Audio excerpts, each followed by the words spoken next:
সলিমপুৰ জনকল্যাণ NGOৰ প্ৰশংসনীয় পদক্ষেপ।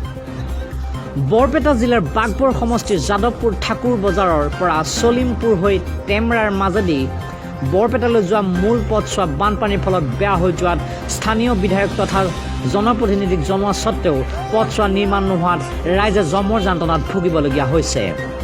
উক্ত পথছোৱা আজি বাগবৰ সমষ্টিৰ জনকল্যাণ NGOৰ সভাপতি সম্পাদক আৰু সদস্যসকলৰ লগতে স্থানীয় সচেতন মহলে মেৰামতি কৰে। News desk report, news Assam.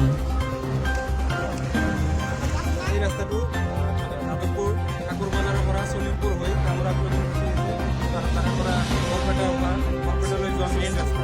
এই ৰাস্তাটো বানপানী হোৱাৰ পিছৰে পৰা ৰাস্তাটো বহুত নষ্ট হৈ গৈছে, কিন্তু আমাৰ জনপ্ৰতিনিধি যিমান আছে মিনিষ্টাৰ হওক বা আমাৰ MLA স্থানীয় বিধায়ক চেয়াৰমেন আলী আহমেদ আৰু কিছুমান আমাৰ পঞ্চায়তৰ প্ৰেচিডেণ্ট বা মেম্বৰে বহুত জনাইছে, কিন্তু একো কাম হোৱা নাই। তাৰ কাৰণে আমি আমাৰ সলিমপুৰ জনকল্যাণ NGOৰ তৰফৰ পৰা স্থানীয় ব্যক্তিৰ সহযোগত এই ৰাস্তাটো আমি আজি মেৰামতি কৰিবলৈ আপোনালোকে NGOৰ মাজেদি কেইখন ৰাস্তা মেৰামতি কৰিবলৈ সিদ্ধান্ত লৈছে?